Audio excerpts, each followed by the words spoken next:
বলতে চাই, আমরা তো এই সেই কত ভিডিও দেখে সময় নষ্ট করি, আজ না হয় আল্লাহর একজন ওলির জীবনী শুনে সময় ব্যয় করি। তাহলে চলুন আমরা আজ যার জীবনী শুনতে যাচ্ছি তিনি হলেন আল্লাহর একজন প্রিয় বান্দা মালিক ইবনে দিনার রহমাতুল্লাহ আলাইহি। হযরত মালিক ইবনে দিনার রহমাতুল্লাহ আলাইহি হযরত হাসান বসরি রহমাতুল্লাহ আলাইহি এর সময়ের লোক ছিলেন এবং হযরত হাসান বসরি রহমাতুল্লাহ আলাইহি এর পরিবর্তিত তরিকার ছিলেন একজন শ্রেষ্ঠ ওলি। তিনি একদিন নদী পার হবার জন্য নৌকায় আরোহণ করা অবস্থায় নদীর মাঝখানে মাঝি তার কাছে খেয়ার পয়সা চাইল।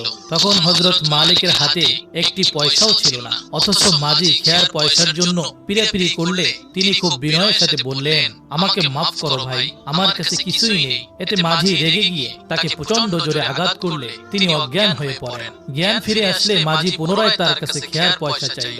এবারও তিনি আগের মতোই উত্তর দিলেন। তখন মাঝি বলতে লাগলো, খেয়ার পয়সা না দিলে তোমাকে হাত পা বেঁধে নদীতে ফেলে দেব। তখন হঠাৎ সে দেখতে পায় নদীর মাছেরা এক একটি দিনার মুখে করে দলে দলে নৌকার কাছে এসে ভেসে উঠল। হযরত মালিক ইবনে দিনার রহমাতুল্লাহ আলাইহি হাত বাড়িয়ে একটি মাছের মুখ থেকে একটি দিনার নিয়ে মাঝিকে দিয়ে দিলেন। নৌকার মাঝি হযরত মালিক ইবনে দিনার রহমাতুল্লাহ আলাইহি এর কারামত দেখে আশ্চর্য হয়ে তার পায়ে লুটিয়ে পড়ল।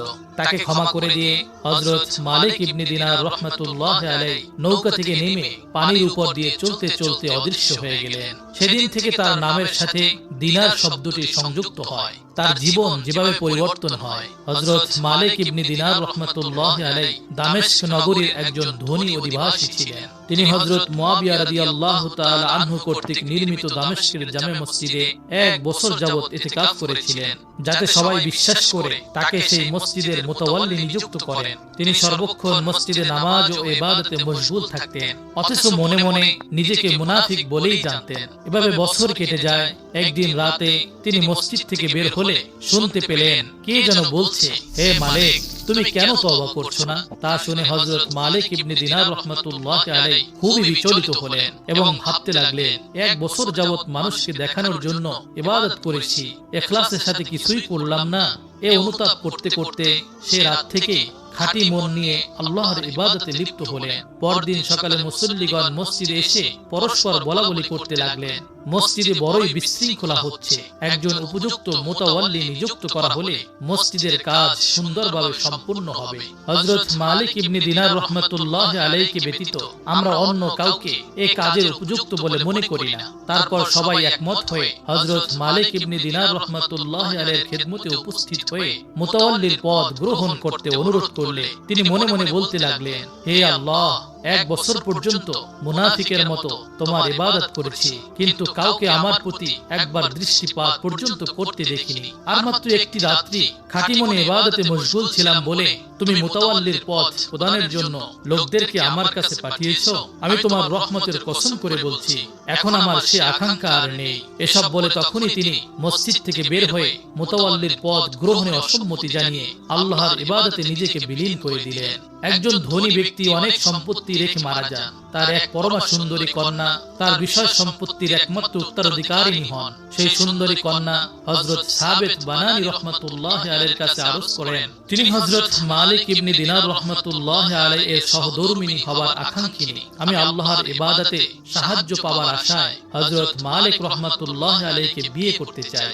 আপনি আমার এই আন্তরিক আকাঙ্ক্ষা তাকে জানালে আমি বড়ই খুশি হব। হযরত সাবিত বানানী রহমাতুল্লাহ আলাইহি যথাসময়ে হযরত মালিক ইবনে দিনার রহমাতুল্লাহ আলাইহির কাছে এই প্রস্তাব পেশ করলে হযরত মালিক ইবনে দিনার রহমাতুল্লাহ আলাইহি উত্তরে বললেন, আমি পার্থিব চাওয়া পাওয়াকে বিসর্জন দিয়েছি। স্ত্রী গ্রহণ দুনিয়ার কাজ কর্মের অন্তর্ভুক্ত। যাকে বিসর্জন দেয়া হয় তাকে পুনরায় গ্রহণ করা যায় না। একদিন হযরত মালিক ইবনে দিনার রহমাতুল্লাহ আলাইহি এক গাছের ছায়ায় বসে আরাম করছিলেন। একটি কাল সাপ নারগিস ফুলের ডাল মুখে করে তার গায়ে বাতাস করছিল। মালিক ইবনে দিনার রহমাতুল্লাহ আলাইহি তিনি বহুদিন থেকে জিহাদ করতে ইচ্ছুক ছিলেন। একবার তার এই সুযোগ ঘটে, কিন্তু হঠাৎ রোগে আক্রান্ত হয়ে তিনি জিহাদে যোগদান করতে না পেরে এতে তিনি দুঃখ ও অনুশোচনায় কাতর হয়ে মনে মনে বলতে লাগলেন, হে হতভাগ্য শরীর, প্রভুর দরবারে যদি তোমার একটু কদর ও সম্মান থাকতো তবে এই শুভ মুহূর্তে কখনো তুমি রোগে আক্রান্ত হতে না। সাথে সাথে তিনি গায়েবী আওয়াজ শুনলেন, হে মালিক, যদি তুমি জিহাদে যোগদান করতে তাহলে বন্দী হতে, বন্দী হলে কাফেরগণ তোমাকে জোর করে শুকুরের গোশত খাওয়াতো। সুতরাং তোমার জ্বর আল্লাহ তাআলার পক্ষ থেকে এক বড় রহমত ব্যতীত আর কিছুই নয়। একদিন এক নাস্তিকের সাথে হযরত মালিক ইবনে দিনার রাহমাতুল্লাহ আলাইহি এর বিতর্ক হয়। উভয়ে দাবি করেন দুজনেই সত্য পথে আছেন। অবশেষে ঠিক হলো তারা উভয়ের হাত একত্র করে বেঁধে আগুনের মধ্যে রাখবেন। যার হাত আগুনে পুড়ে যাবে সে মিথ্যুক বলে সাব্যস্ত হবে। তাই করা হলো। ফলে কারো হাত পুড়ল না। লোকেরা হযরত মালিক ইবনে দিনার রাহমাতুল্লাহ আলাইহি বলতে লাগলো উভয়ের ধর্মই সত্য। এতে তিনি বড়ই মর্মাহত হয়ে সিজদায় গিয়ে কাঁদতে লাগলেন, হে আল্লাহ, 70 বছর যাবত তোমার ইবাদত ও ঈমানের উপর অবিচল থেকে সামান্য এক নাস্তিকের সমান হলাম।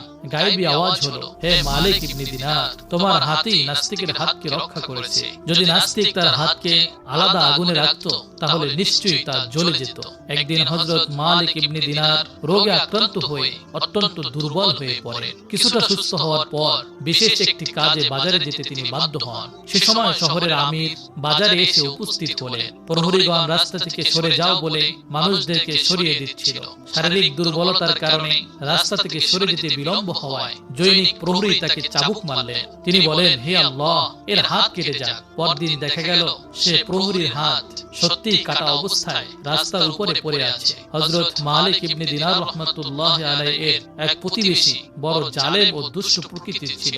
সে জালেমের বিভিন্ন অত্যাচারে অতিষ্ঠ হয়ে ধৈর্য ধারণ করে থাকতেন। কিন্তু কিছু সংখ্যক লোক তার অত্যাচারে জর্জরিত হয়ে হযরত মালিক ইবনে দিনার রাহমাতুল্লাহ আলাইহি এর কাছে এসে এই জালেমের অত্যাচার থেকে নিস্তার পাওয়ার জন্য দোয়া প্রার্থী হন। হযরত মালিক ইবনে দিনার রাহমাতুল্লাহ আলাইহি সে জালিমের বাড়িতে গিয়ে অত্যাচার করা থেকে বিরত থাকার জন্য তাকে অনুরোধ করলে সে অনুরোধ উপেক্ষা করে রুক্ষ ভাষায় বলল, আমি বাদশাহের কর্মচারী, কারো সাধ্য নাই যে আমাকে শাসন করে। তখন হযরত মালিক ইবনে দিনার বললেন, আমরা বাদশাকে এই বিষয়ে জানাবো। সে বলল, বাদশা আমার মন রক্ষা করে চলেন এবং আমি যা বলি করি তিনি তাতেই রাজি থাকেন। হযরত মালিক ইবনে দিনার রাহমাতুল্লাহ আলাইহি বললেন, যদি বাদশা কিছু না করেন তাহলে খোদার কাছে নালিশ করব। সে অবজ্ঞতার স্বরে বলল, তোমার খোদার চেয়ে তিনি বেশি ও দয়াবান। একথা শুনে হযরত মালিক ইবনে দিনার রাহমাতুল্লাহ আলাইহি মনক্ষুণ্ণ হয়ে ফিরে এলেন। এর কিছুকাল পর তার অত্যাচার চরমে পৌঁছালে একদল লোক পুনরায় হযরত মালিক ইবনে দিনার রাহমাতুল্লাহ আলাইহির খেদমতে এসে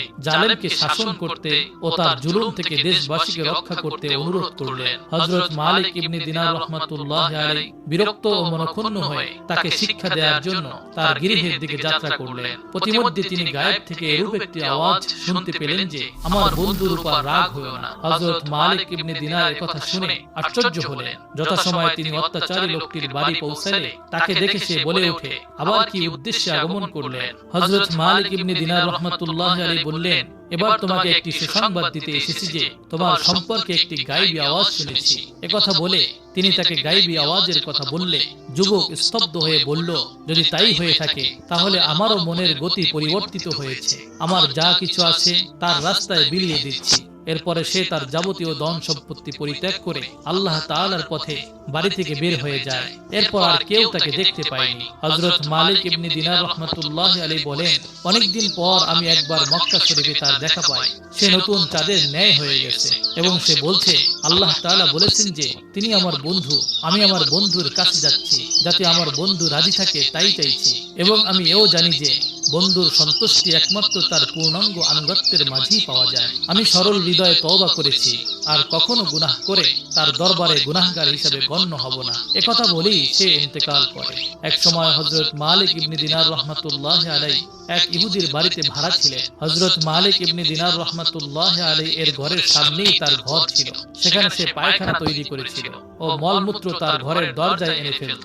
এভাবে অনেক দিন চলতে থাকলে হযরত মালিক ইবনে দিনার রাহমাতুল্লাহ আলাইহি কারো কাছে এই অত্যাচারের কথা না বলে নীরবে তা সহ্য করে থাকেন। একদিন সেই ইহুদি হযরত মালিক ইবনে দিনার রাহমাতুল্লাহ আলাইহির কাছে এসে বলল, মালিক, আমার পায়খানা দ্বারা আপনার কোনো কষ্ট হয় না? হযরত মালিক ইবনে দিনার রাহমাতুল্লাহ আলাইহি বললেন, হ্যাঁ হয়ে থাকে, কিন্তু একটি গামলা ও ঝাড়ু রেখেছি, প্রতিদিন তা দ্বারা ঘরের দরজা ধুয়ে পরিষ্কার করে থাকি। ইহুদি বলল, আচ্ছা, আপনি এতদিন এত কষ্ট সহ্য করছেন অথচ কোনো প্রকার রাগ করছেন না কেন? হযরত মালিক ইবনে দিনার রাহমাতুল্লাহি আলাইহি বললেন, এটা আল্লাহর নির্দেশ, কেননা তিনি বলেছেন তিনি ক্রোধ দমনকারীদের ভালোবাসেন। ইহুদি বলল, আহা, ইসলাম কি উত্তম দিন! আল্লাহ প্রেমিক এরূপে শত্রুর অত্যাচার ভোগ করেন এবং আল্লাহ ছাড়া অন্যের কাছে প্রকাশ করেন না, বরং সহ্য করে থাকেন। এই কথা বলেই ইহুদি মুসলমান হয়ে যায়। বহুকাল পর্যন্ত হযরত মালিক ইবনে দিনার রাহমাতুল্লাহি আলাইহি কোনো মিষ্টি আহার করেননি। প্রতিদিন রাতে রুটির দোকানে গিয়ে রুটি ক্রয় করতেন,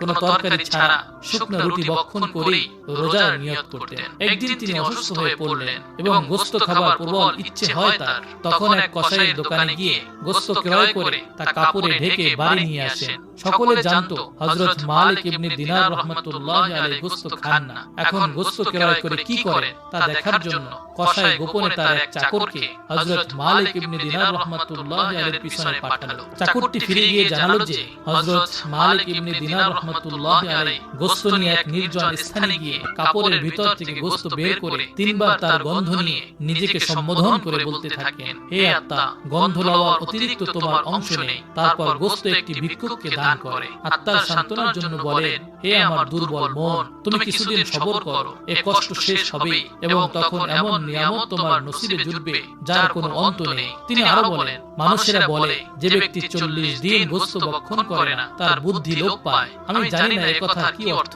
আমি আজ 20 বছর যাবৎ গোশত ভক্ষণ করি না, তবুও আমার বুদ্ধি দিন দিন বৃদ্ধি পাচ্ছে। বর্ণিত আছে হযরত মালিক ইবনে দিনার রাহমাতুল্লাহি আলাইহি 40 বছর বসরা নগরীতে ছিলেন। এ সময়ের মধ্যে একদিনও খেজুর খাননি, বরং খেজুরের মৌসুম শুরু হলে তিনি বলেন, হে বসরাবাসীগণ, এ দেখো, খেজুর ফল না খাওয়ায় আমার শরীরের কোনো ক্ষতি হয়নি। প্রতিদিন খেজুর খেয়ে তোমাদের শরীরের কোনো উন্নতি হয়নি। এভাবে 40 বছর পার হওয়ার পর খেজুর খাওয়ার আকাঙ্ক্ষা তার মনে প্রবল হলে তিনি মনকে বলেন, হে মন, নিশ্চয়ই তোমার এ বাসনা পূর্ণ করব না। একদিন তিনি স্বপ্নে দেখেন যে কেউ যেন তাকে বলছেন, খেজুর খাও, আত্মাকে আর কষ্ট দিও না। এ স্বপ্ন দেখে তার খেজুর খেতে প্রবল ইচ্ছা হয়। হযরত মালিক ইবনে দিনার রাহমাতুল্লাহি আলাইহি তখন বললেন, মন, 1 সপ্তাহ রোজা রাখো এবং সারা রাত ইবাদতে মশগুল থাকো, এর মধ্যে কিছুই খাবে না, তারপর তোমার মনের ইচ্ছা পূর্ণ করব।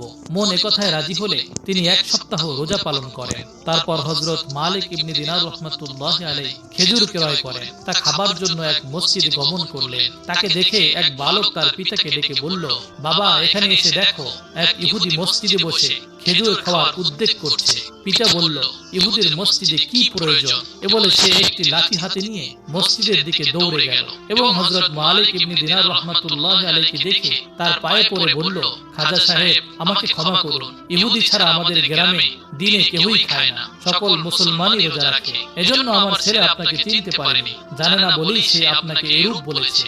একথা শুনে হযরত মালিক ইবনে দিনার রাহমাতুল্লাহি আলাইহির মনে দারুণ অনুতাপ হলো। তিনি বুঝলেন বালকটির কথার মধ্যে অদৃশ্য ইঙ্গিত রয়েছে। তিনি তখন বললেন, হে আল্লাহ, খেজুর না খেতেই একজন শিশুর মুখ দিয়ে আমার নাম ইহুদি রাখা হলো। আর যদি খেজুর খেতাম তাহলে কাফেরেরও অদম হিসাবে আমি গণ্য হতাম। আমি প্রতিজ্ঞা করছি, কখনো আমি খেজুর খাবো না। কথিত আছে, এক রাতে বসরা নগরীতে আগুন লাগে। হযরত মালিক ইবনে দিনার রাহমাতুল্লাহি আলাইহি নিজের লাঠি ও জুতা নিয়ে ছাদের উপরে উঠে মানুষের দুরবস্থা দেখছিলেন। কিছু মানুষ নিজ নিজ জিনিসপত্র গোছাতে ব্যস্ত ছিল, আর কিছু মানুষ আগুনে পুড়ে মরছিল। হযরত মালিক ইবনে দিনার রাহমাতুল্লাহি আলাইহি বললেন, কিয়ামতের মাঠেও এমন হবে। হালকা বোঝাজার সে মুক্তি পাবে এবং ভারী বোঝাজার সে ধ্বংস হবে।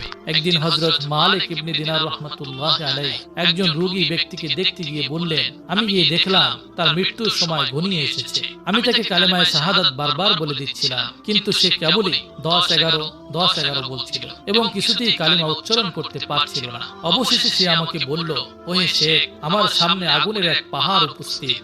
যখন আমি কালিমা পড়তে চাই তখনই সে আগুন আমার দিকে অগ্রসর হয়। হযরত মালিক ইবনে দিনার রাহমাতুল্লাহি আলাইহি বললেন, আমি এই অবস্থা দেখে তার ব্যবসা সম্পর্কে জানতে চাইলে লোকেরা বলল, এই ব্যক্তি একজন সুদখোর এবং ওজনে কম দিত। হযরত জাফর ইবনে সুলাইমান রাহমাতুল্লাহি আলাইহি বলেন, একদিন আমি হযরত মালিক ইবনে দিনার রাহমাতুল্লাহি আলাইহির সাথে মক্কা শরীফে ছিলাম। ইহরাম বেঁধে তিনি বলতেছিলেন, হে আল্লাহ, আমি তোমার সম্মুখে হাজির হলাম। বলার সাথে সাথে অজ্ঞান হয়ে পড়লেন। কিছুক্ষণ পর তার হুঁশ ফিরে আসে। আমি তাকে বেহুশ হবার কারণ জানতে চাইলে তিনি বললেন, ভয় হলো যদি আল্লাহর কাছ থেকে উত্তর আসে তুমি উপস্থিত নও, আমি তখন কি করব? তিনি যখন নামাজে ইয়্যাকা না'বুদু ওয়া ইয়্যাকা নাস্তাঈন, তোমারই ইবাদত করছি এবং তোমার কাছেই সাহায্য প্রার্থনা করছি, এই আয়াত পাঠ করতেন, তখন কাঁদতে কাঁদতে অস্থির হয়ে বলতেন, যদি এই আয়াত পবিত্র কোরআন শরীফে না থাকতো ও পড়ার নির্দেশ না থাকতো তাহলে কখনো আমি এটি পড়তাম না। মুখে বলি, হে আল্লাহ, আমি তোমারই ইবাদত করছি, কিন্তু কার্যত নিজ নফসের ইবাদত করি। মুখে বলি তোমার কাছেই সাহায্য চাই, কিন্তু কার্যরত মানুষের কাছে সাহায্য চেয়ে থাকি এবং কৃতজ্ঞতা প্রকাশ করার পরিবর্তে তার নিন্দা করি। হযরত মালিক ইবনে দিনার রাহমাতুল্লাহ আলাইহি সারা রাত জেগে ইবাদতে মশগুল থাকতেন। তার এক কন্যা ছিল। সে এক রাতে বলল, আব্বা জান, আজ কিছুক্ষণ বিশ্রাম করে নিন। তিনি উত্তরে বললেন, আম্মা জান, আল্লাহর হুকুম যাতে লঙ্ঘিত না হয় তোমার বাবা সে ব্যাপারে সজাগ থাকে। আমি এও ভয় করি যে আল্লাহ তাআলা না করুন রাতে যখন তার খাস রহমত নাজিল হয় তখন আমি যেন নিদ্রিত থেকে তা থেকে বঞ্চিত না হই। তাই সারাটা রাত জেগে কাটাই। এক ব্যক্তি তাকে জিজ্ঞেস করলো, কেমন আছেন? তিনি বললেন, আল্লাহর নিয়ামত ভোগ করি আর শয়তানের নিয়ামত ভোগ করি আর শয়তানের আনুগত্য করি। যদি কেউ মসজিদের দরজায় দাঁড়িয়ে এই বলে আহ্বান করে যে তোমাদের মধ্যে নিকৃষ্টতম ব্যক্তি বের হয়ে আসো, তবে মালিক ইবনে দিনার রাহমাতুল্লাহ আলাইহি ব্যতীত অন্য কেউ বের হবে না। তিনি আরো বললেন, আমি বর্তমান সময়ে বন্ধুত্বের মধ্যে মিথ্যার মিলন দেখতে পাচ্ছি। বাইরের খোলসটি যদিও সুন্দর, কিন্তু তার ভিতরের অংশ অন্ধকার। এ দুনিয়ার মোহ থেকে তোমরা নিজেকে বাঁচাও ও সতর্ক হও, কারণ দুনিয়ার আলেমগণের অন্তর কুলুষিত হয়ে পড়েছে। যে ব্যক্তি আল্লাহর জিকির ও মুনাজাত করা অপেক্ষা দুনিয়াদারির কথা অধিক পছন্দ করে তার জ্ঞান অল্প, হৃদয় অন্ধ এবং জীবন বৃথা। আমার কাছে উত্তম কাজ ইখলাস ও সরলতা। তিনি আরো বললেন, আল্লাহ তাআলা হযরত মুসা আলাইহিস সালাতু ওয়াস সালামকে জুতা ও লাঠি দিয়ে বলেছেন, সারা দুনিয়া ভ্রমণ করো ও আমার মাখলুক থেকে শিক্ষা গ্রহণ করো। যে পর্যন্ত জুতা ক্ষয় না হয় এবং লাঠি ভেঙে না যায় সে পর্যন্ত আমার নিয়ামত ও হিকমত সম্বন্ধে গভীর চিন্তা ও ধ্যান করতে থাকো। একথার অর্থ এটাই যে আল্লাহ প্রাপ্তির উদ্দেশ্য ধৈর্য অবলম্বন করে তার সন্তুষ্টির পথে চলতে থাকা। তিনি আরো বললেন, এক আসমানি কিতাবে লিখিত আছে, আমি আল্লাহ তাআলা হযরত মুহাম্মদ মুস্তাফা সাল্লাল্লাহু আলাইহি ওয়াসাল্লামের উম্মতকে দুটি বস্তু দান করেছি, যা হযরত জিবরাইল বা মিকাইল ফেরেশতাকেও দান করিনি। প্রথমটি হলো ফাযকুরুনি আযকুরুকুম, অর্থাৎ তোমরা আমাকে স্মরণ করো আমিও তোমাদেরকে স্মরণ করব। দ্বিতীয়টি হলো আদউনি আস্তাজিব লাকুম, অর্থাৎ তোমরা আমার কাছে প্রার্থনা করো নিশ্চয়ই আমি তোমাদের চাওয়া পূরণ করব। তাওরাত কিতাবে আল্লাহ তাআলা বলেন, হে সত্যনিষ্ঠগণ, দুনিয়াতে আমার গুণগান করে সুখী হও। আমার প্রশংসা করা দুনিয়ার একটি বিরাট নিয়ামত স্বরূপ ও আখিরাতে মহান পুরস্কার। অপর একটি আসমানি কিতাবে আল্লাহ তাআলা বলেন, যে দুনিয়াকে ভালোবাসে সে দুনিয়ায় আমার ক্ষুদ্রতম বস্তু পাবে, সে কোনো জিকিরে বা মুনাজাতে কোনো মধুরতা পাবে না, আমি তার অন্তর থেকে ইবাদতের স্বাদ উঠিয়ে নেই। তিনি আরো বললেন, যে ব্যক্তি দুনিয়াতে নফসের আনুগত্য করে শয়তান তার অনুসরণ থেকে অবসর গ্রহণ করে। এক ব্যক্তি শেষ জীবনে হযরত মালিক ইবনে দিনার রাহমাতুল্লাহ আলাইহির কাছে উপদেশ প্রার্থনা করলে তিনি বললেন, যিনি তোমার খিদমত করছেন তুমি তার কাজে রাজি থাকো, তাহলে তুমি পরকালে মুক্তি পাবে। হযরত মালিক ইবনে দিনার রাহমাতুল্লাহ আলাইহির ইন্তেকালের পর এক ব্যক্তি তাকে স্বপ্নে দেখে জিজ্ঞেস করলেন, হে হযরত মালিক ইবনে দিনার, ইন্তেকালের পর আল্লাহ তাআলা আপনার সাথে কিরূপ ব্যবহার করেছেন?